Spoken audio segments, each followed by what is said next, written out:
semakin jelas siapa capresnya, sehingga nanti tinggal menunggu cawapresnya. Nah, yang cocok banyak.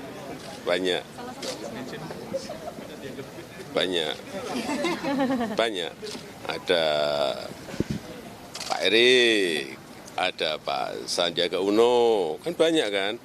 Ada Pak Mahfud, ada Pak Ridwan Kamil, banyak. Siapa lagi? Ada Cak Imin, ada Pak Erlangga, banyak. Kalau Pak Prabowo Gimana? Nah, termasuk Pak Prabowo nanti. Tapi menurut saya, di kalangan kiai-kiai pesantren, di kalangan pesantren, Erik kelihatannya belum bisa merepresentasikan sebagai NU. Sehingga Mahfud bisa menguraikan secara jelas, bisa mendefinisikan secara jelas bagaimana harusnya negara itu memperlakukan, bagaimana negara ini harus menolak kepada kelompok-kelompok yang ingin membawa agama masuk terlalu dalam kepada pelaksanaan pemerintahan. Ini hanya opini arus bawah, opini dari masyarakat kebanyakan. Opini hanyalah sudut pandang. Assalamualaikum warahmatullahi wabarakatuh. Salam sejahtera untuk kita semua.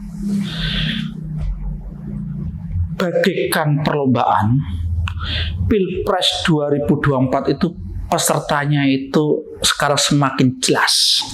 Siapa itu? Ganjar, Prabowo, Anies.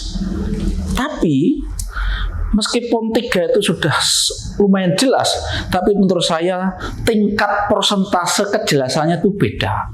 Yang paling jelas, persentasenya paling tinggi, anggap aja 90% Ganjar. Karena apa? Ganjar diusung oleh PDIP yang tanpa koalisi dengan siapapun bisa mencalonkan presiden. Clear ya? Ganjar ini sudah 90% menjadi salah satu peserta perlombaan atau peserta Pilpres 2024.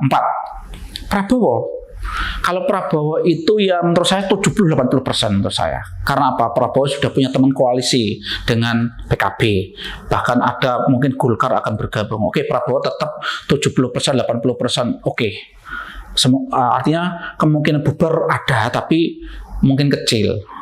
Tapi masih ada gitu kan. Yang paling mengkhawatirkan itu adalah Anies, yang konten sebelumnya juga sudah saya sebut. Karena apa? Bisa jadi ketika nanti melihat celah atau peluangnya itu kecil, Nasdem itu bisa balik arah. Seperti saya sebut berkali-kali, PKS bisa jadi balik arah dukung Prabowo. Hanya Demokrat kan juga kalau sendirian nggak cukup. Maka dari itu kita dalam konten ini kita fokus untuk berbicara yang sudah jelas saja, yang sudah 90% saja. Apa yang perlu kita bahas hari ini? Yang kita perlu bahas adalah siapa yang akan mendampingi Ganjar, gitu kan? Yang beredar, yang viral itu 7 nama. Itu 7 nama itu merujuk nama-nama yang disebut Jokowi setelah sholat Id, sehari setelah Ganjar dicalonkan. Siapa 7 nama itu kan? Semua sudah tahu ya. Erik, Sandiaga Uno, Mahfud MD, Ridwan Kamil, Cak Imin, Erlangga, dan Prabowo. Tapi menurut saya yang paling genuine muncul spontan dari Jokowi itu sebenarnya hanya 4 loh. Siapa? Pertama yang muncul dari Jokowi urutannya adalah Erik. Sehingga menurut saya memang Erik inilah yang sangat melekat di Jokowi, dan kelihatannya Jokowi ya kayak inginnya Erik ini kelihatannya. Kemudian Sandiaga, Mahfud, Ridwan Kamil. Tapi Ridwan Kamil itu menurut saya agak sulit ya, karena dia posisinya sebagai orang Golkar. Sekarang dia anggota Golkar. Padahal Golkar ketuanya Erlangga kan ingin sendiri. Jadi saya anggap peluangnya sudah ketutup kalau ini. Sehingga perlu kita bahas 3 saja ini menurut saya. Kita 3 saja. Jadi saya katakan tadi kelihatannya yang ini kan coba kita amati dalam kutipan di depan tadi. Kan ini spontan Jokowi langsung menyebut nama-nama ini. Dan Erik nomor 1. Nah, oke lah, Erik ini juga pengamat-pengamat pun menjagokan Erik. Jadi kelihatannya sekarang itu sebagian besar menjagokan Erik. Karena apa? Erik itu dianggap bisa membantu Ganjar dalam hal finansial. Jadi variabelnya adalah variabel kemampuan finansial membantu dana kampanye. Memang betul Erik kan mampu gitu kan. Dan kemudian mengapa banyak yang menjagokan Erik? Karena Erik itu dianggap merepresentasikan NU juga, karena Erik sekarang anggota Banser gitu kan. Saya tidak menampik itu ya, dan NU memang sangat terbuka, dan kalau Erik itu menyatakan anggota Banser, apalagi sudah ikut diklat SAR itu ya, tingkat nasional gitu kan, itu memang mungkin gitu ya. Kita tidak menampik bahwa ini sekarang anggota Banser, anggota NU. Tapi menurut saya di kalangan kiai-kiai pesantren, di kalangan pesantren, Erik kelihatannya belum bisa merepresentasikan sebagai NU. Jadi kalau kita bicara komposisi nasionalis religius, terus religiusnya itu adalah Islam tradisional, seperti tradisi yang selama ini ada, PDI itu sukanya dengan Islam tradisional, NU kayaknya kok tidak mencerminkan itu. Menurut saya belum bisa mencerminkan itu. Tapi kalau bicara kinerja, memang saya termasuk orang yang mengapresiasi. Jadi memang Jokowi, mengapa Jokowi itu begitu kayaknya melekat nama Erik? Karena memang Erik itu diserai agenda-agenda besar, kegiatan-kegiatan besar itu sukses. Dari dulu diserai melaksanakan sebagai ketua tim sukses, pelaksanaan Asian Games kalau nggak salah itu. Terus yang terakhir itu diserai oleh NU menjadi ketua panitia OC 1 abad. Itu juga sukses. Memang Erik kalau masalah itu saya akui hebat gitu ya. Tapi kalau kriterianya itu ingin ke religius dan itu mengarah ke NU, saya anggap Erik itu agak lemah. Tapi tetap Erik berarti punya peluang besar. Nah, Sandiaga itu dari faktor dari faktor finansial ya. Tapi kalau dari faktor mewakili NU kan tidak. Jadi saya tidak terlalu banyak akan bicara tentang Sandiaga. Menurut saya peluangnya kecil. Yang kemudian Mahfud. Kalau bicara Mahfud itu, kalau bicara soal finansial, pengamat tidak ada yang menjagokan Mahfud. Dan kelihatan Jokowi sekarang juga tidak terlalu menjagokan Mahfud karena kelihatannya Jokowi sangat lebih condong ke Erik. Mahfud ini menurut saya hanya nanti akan punya peluang ketika Bu Mega menghendaki. Nah, Bu Mega bisa jadi menghendaki Mahfud loh. Karena apa tadi? Kalau bicara merepresentasikan Islam tradisional, Mahfud itu lebih bisa merepresentasikan. Terus yang terpenting lagi, saya terus terang berharap Mahfud. Mengapa saya berharap Mahfud? Karena pemerintah mendatang itu agendanya adalah di samping menginginkan pemerintah yang nanti kinerjanya bagus, itu nanti juga harus pemerintah itu mencerminkan anti korupsi, juga anti intoleran, anti radikalisme. Mahfud ini masuk di dalam ini.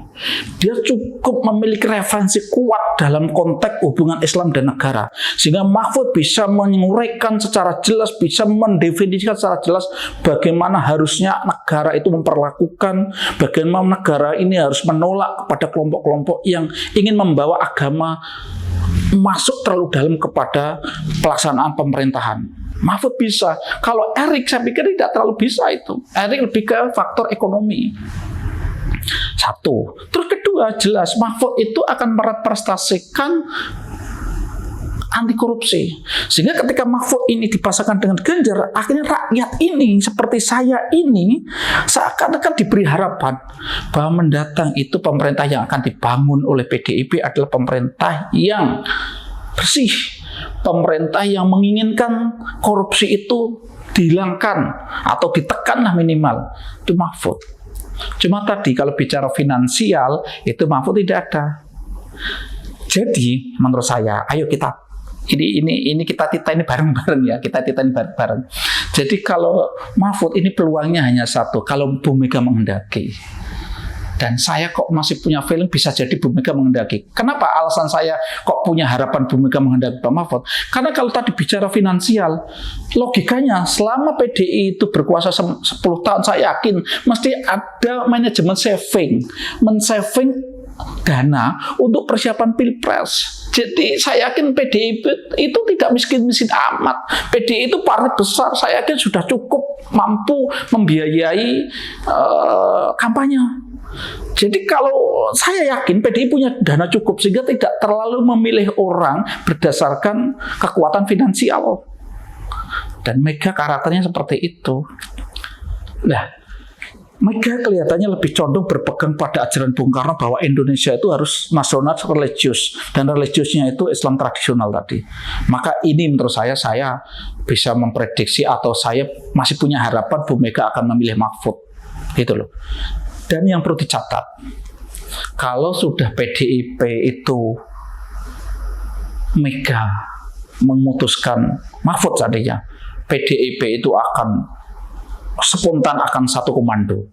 Kita lihat kan kemarin ketika Bu Mega mengambil keputusan untuk mengumumkan nama Ganjar, Jokowi yang awalnya kita banyak yang memprediksi Jokowi sekarang sedikit agak berbeda jalan dengan Bu Mega, Jokowi sudah mulai memunculkan nama Prabowo dan seterusnya itu kan. Begitu Bu Mega memutuskan akan mengumumkan Ganjar, Jokowi yang awalnya sudah pulang ke Solo saja cepet-cepetan pulang ke Jakarta, dan di situ Jokowi dengan sangat jelas menempatkan dirinya, menunjukkan positioningnya bahwa dia bersama Bu Mega. Setelah itu satu mobil dengan Ganjar, setelah itu satu pesawat dengan Ganjar ke Solo, setelah itu sholat Id bersama dengan Ganjar, dan seterusnya dan seterusnya. Itulah karakter kepemimpinan Bu Mega. Jadi kita jujur saja sekarang kita sudah menyaksikan Bu Mega itu begitu di PDI powerful. Sehingga tadi kan tidak ada, mungkin kecil sekali yang sekarang mungkin berpikir soal Mahfud. Tapi bisa jadi cara berpikir Bu Mega beda. Tapi tadi saya katakan, kalau Bu Mega ternyata punya pikiran sendiri, nanti mungkin dalam beberapa waktu ini Bu Mega akan kontemplasi, Bu Mega akan merenung, akan menyerap banyak dan seterusnya, mungkin akan berdialog secara imajiner dengan bapaknya Bung Karno. Dan itu nanti akan muncul idealisme dari Bu Mega. Ya tadi harapan saya idealismenya muncul adalah Bu Mega mencalonkan Mahfud, mempasangkan Mahfud dengan Ganjar, dan ketika Bu Mega itu memutuskan, saya yakin Pak Jokowi pun yang kelihatannya sekarang ini lebih condong ke Erik, dengan serta-merta akan satu komando dengan Bu Mega. Kalau itu yang terjadi, peluangnya memang menurut saya cukup besar, dan kita sebagai rakyat tentu punya harapan ke depan pemerintah yang akan menggantikan Pak Jokowi itu akan bisa meneruskan apa yang sekarang sudah dirintis, apa yang sekarang sudah dikerjakan oleh Pak Jokowi, yang menurut saya sudah cukup bagus itu. Mari kita tunggu bersama-sama kejutan itu. Assalamualaikum warahmatullahi wabarakatuh.